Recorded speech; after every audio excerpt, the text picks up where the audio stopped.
पुनः एक बार आप सभी श्रोता महानुभावों का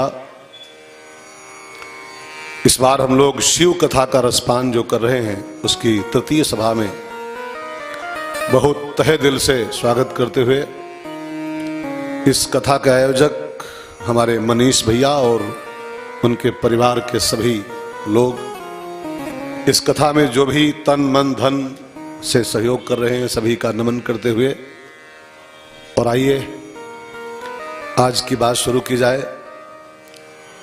तो कथा शब्द के दो अर्थ मैंने सुने थे किसी महापुरुष के मुंह से। कथा के दो मतलब होते हैं। कथा माने कहानी नहीं होता है केवल, इसकी दो परिभाषाएं होती हैं और दोनों बड़ी कीमती हैं। एक, कथा शब्द में दो अक्षर हैं। का माने होता है ब्रह्म। जो ऊपर बढ़ो आप थोड़ा सा अध्यात्म में, तो का माने ब्रह्म होता है अथवा ब्रह्म सुख होता है। परमानंद कह लो इसको, परम सुख। कम ब्रह्म सुखम लिखा है वेदांत में, ऐसा कम ब्रह्म सुखम। और था माने होता है स्थापित कर देना, जोड़ देना, स्थापित कर देना। तो क प्लस था। क माने ब्रह्म सुख, का माने परम सुख। कल आप सुन रहे थे, सुनी महेश परम सुख मानी। जो कथा सुनता है उसको परम सुख में कथा जोड़ देती है। कथा का फल ही होता है क में था कर दो। क ब्रह्म सुखम था स्थापयति इज इक्वल टू कथा। तो कथा का पहला परिणाम है, पहला उसकी परिभाषा है कि जो व्यथा में डूबे हुए जीव को, हम आप व्यथित हैं। झूठ बोलने को तो बोल देते हैं हाँ हाँ सब मजे में है, सब बढ़िया है, लेकिन सब झूठे बोलते हैं लोग खाली। मजे उजे में कोई नहीं यहां पर है। तब लग कुशल न जीव कहूं, विभीषण कहता है रामायण में, तब लग कुशल न जीव कहूं। जीव को कुशल है ही नहीं तब तक। कब तक? कब तक? सपने हो मन विश्राम। कब तक? जब लग भजत न राम कहूं। जब तक हम ब्रह्म में था नहीं होते हैं, जब तक परमात्मा से हमारा अटैच नहीं होता है, तब तक सुख नहीं। तो का माने ब्रह्म और था माने जोड़ देना। जो दुखालय में फंसे हुए जीव को, इस संसार में डूबे हुए जीव को दुखालय से निकाल करके सुखालय में अटैच कर दे, उसका नाम होता है कथा। तो कथा की पहली परिभाषा है क में था कर दे, जो कथा। दूसरा, कथा का एक और बहुत मस्त अर्थ है। पूर्वांचल में या अपने अवधी भाषा में भी का माने होता है क्या। जैसे हम लोग बोलते हैं ना यू का लिखा है। अब देहाती भाषा, शुद्ध अवधी भाषा, यू का है, यू का है। तो का माने हमारे होता है क्या, क्या, व्हाट, व्हाट। यू का है, ई का है और का हाल चाल है।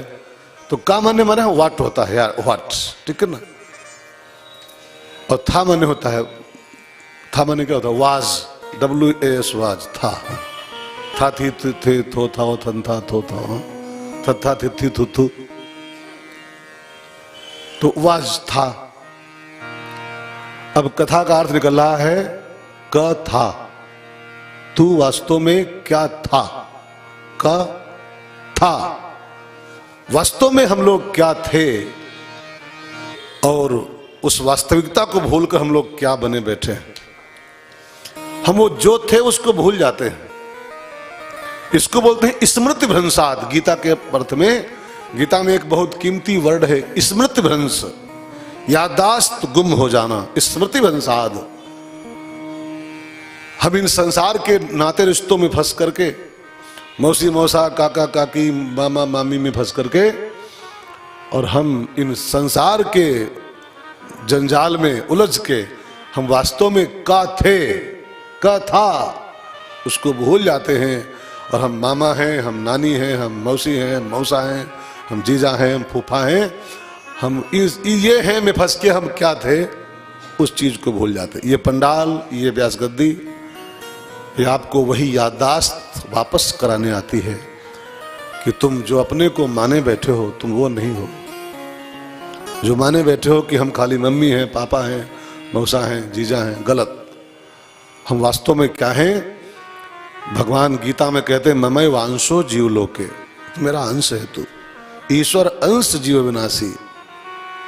हम भगवान के टुकड़ा हैं, भगवान से टूट के हम आए हैं, हम चेतन हैं, अमल हैं, हम सुख की खान हैं, लेकिन हम इन संसार के जंजाल में अटक करके अपने उस कथा को भूल गए। कथा, बस ये कथा यही बताने आती है कि तू क्या था, क्या था, क्या था और क्या बना बैठा है तू।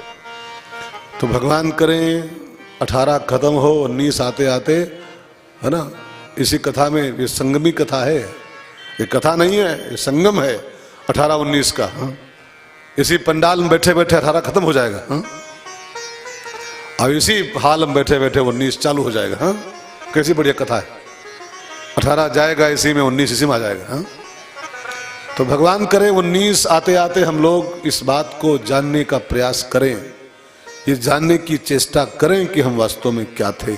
इस कथा के साथ साथ अपना आत्मचिंतन करें, अपना अवलोकन करें। मैंने आपसे कल कहा था, जगत की परीक्षा करनी चाहिए, भगवान की प्रतीक्षा करनी चाहिए और अपनी समीक्षा करनी चाहिए। अपनी समीक्षा करो कि हम क्या थे, क्या बने बैठे हैं, भूल गए अपने को हम। तो कथा वही स्मृति लब्ध्वा कराने आती है, जो स्मृति भंसाद हो गया है गीता के अनुसार, नष्टो मोहा, स्मृति लब्ध्वा की उपलब्धि कराने ये व्यास गद्दी आती है। भगवान करे हो जाए तो सार्थक और नहीं तो निरर्थक हो।